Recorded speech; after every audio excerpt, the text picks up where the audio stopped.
Greetings, it is I, Tempest Naravan Dracovin, Lord and Emperor of the Dracovin Empire, and welcome.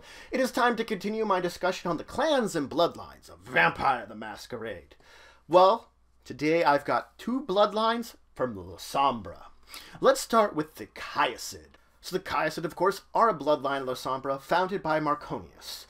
Through some accident with fey blood and some abyssal creatures, effectively Marconius changed. He grew several feet, he gained chalky white skin, and his eyes became elongated and jet black. Now they have the disciplines of Dominate, Mytherceria, and Umtenebration. This group is known for their fascination with ancient lore, their impeccable good manners, and the fact that they look like 7-foot-tall space aliens. Because of the nature of their creation, they have an intrinsic connection with changelings and actually share some of their weaknesses. They are weak to cold iron just like a changeling, but they also recognize the tricks and deceptions of Fae very readily. Mytherceria, their discipline, actually allows them to alter reality in similar ways to what a Fae or Fairy would do. The fact is, they are traditionally aligned with the Sabbat, but this is more because of their ancestry and less because of actual connections with them. So they don't really have a strong connection there with the Sabbat, even though they are traditionally assumed to be members of them. Now, Kiasyd was actually originally determined a term used to describe any Fey-blooded vampire. Fey-blooded humans, when they were turned into vampires, more often than not died in the process, but a few scant managed to survive the process. Unfortunately, these freak accidents of creation were then oftentimes disposed of their sires as being kind of mutants or creatures that shouldn't be. Some did survive and spread out into Europe and existed on their own. They didn't really have a society, they kind of stayed in places of hiding, they kept to themselves, because the fact is, when they looked at each other, it reminded them of what they lost. Their appearances are just so alien. Everything changed during the Renaissance when Marconius came into being, a Lasombra version of this. Marconius spread his own brood, and effectively then began to replace those Kiasyd.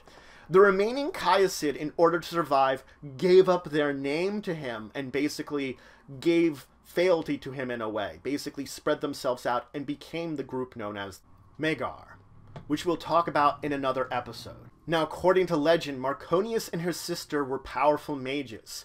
They sought to create this sort of perfect being, while his sister dove deep into the abyss and made deals with the Fae that lived within there. Marconius, of course, became embraced by Lasombra. The two of them then colluded that it brought forth Marconius deep into the abyss and connected with these creatures. Marconius drained his sister dry, killing her, effectively, to create this connection she had with these beings. When he emerged from the abyss after this effect, he took the form we know now, the form of the Kiasyd that we know now. He would have been struck down right away because of the strange whatever he did to himself, but the Lasombra Methuselah Balthus basically protected him, saved him.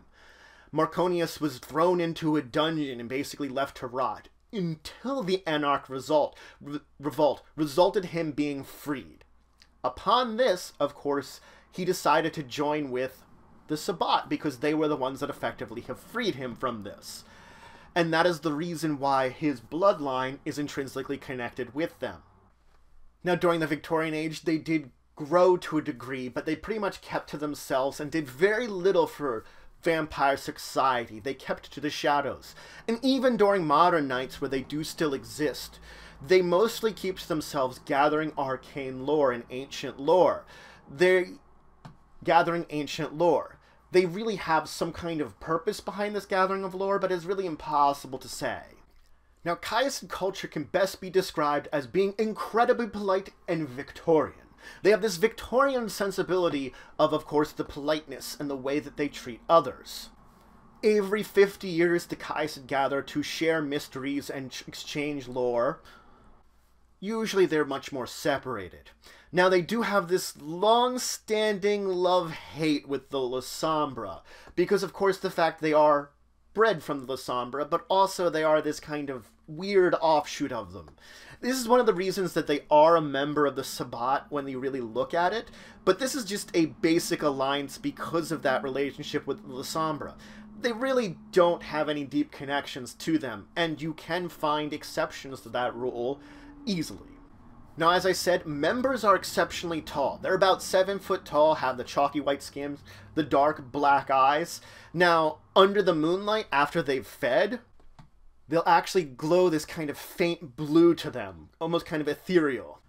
Now, as I said, they're great scholars, but they also are particular scholars when it comes to the tastes of vitae, of blood. And this is for any type of creature, vampires, mortals, or even other supernatural beings. They have these impromptu kind of cocktail parties where they'll mix the various vitaes of different creatures together and then sample them and use alchemy in order to sort of catalog the various tastes and effects that these blood combinations have in them, creating these blood cocktails. Mythersia, accompanied with their heightened love of ancient lore and knowledge, means that they're exceptional at solving riddles and puzzles, of overcoming things that would challenge them that way.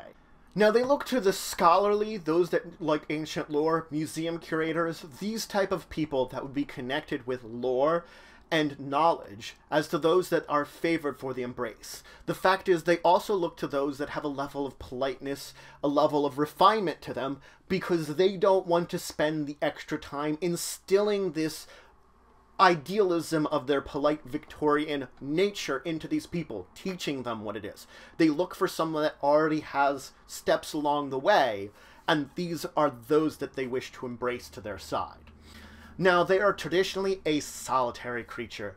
It's very rare that you find more than one in a city, ever. If you do find more than one, oftentimes this is because it's sire and childe, or it's two colleagues meeting for some kind of reason. The fact is, they dislike looking at each other. They do, because, you know, it's kind of an unusual thing, because they are the only thing that looks and seems like themselves, but yet they don't like each other. So, it's a very unusual juxtaposition. When it comes to the master-child, sire-child relationship, usually it's a short period of about 50 years that a sire will look after their childe, though it has been less in modern nights, and then they'll effectively just let them go into the world, and no longer is that childe that sire's responsibility. Now let's move on and talk about the other bloodline I want to discuss, the Xi Dundu.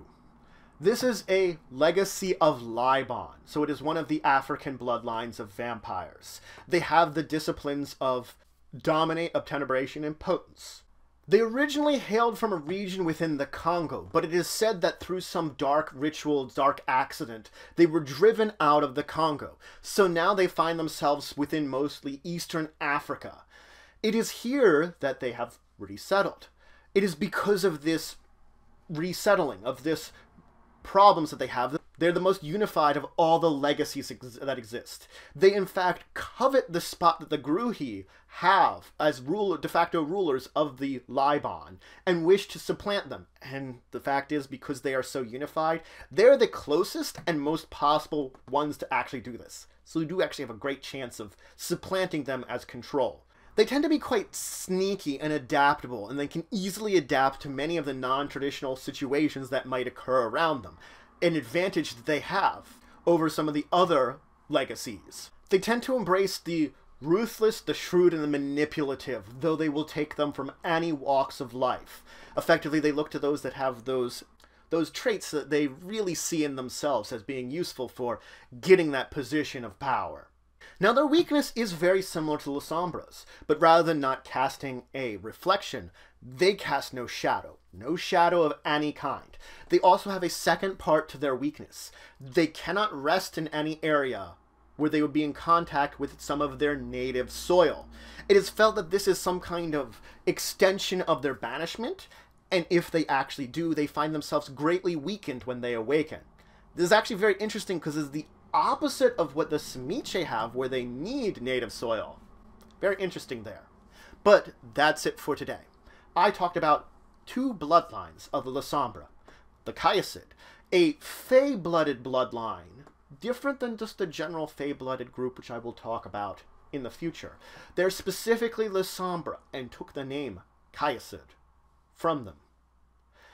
This group is strange in appearance and is technically aligned with Sabbat, but not really.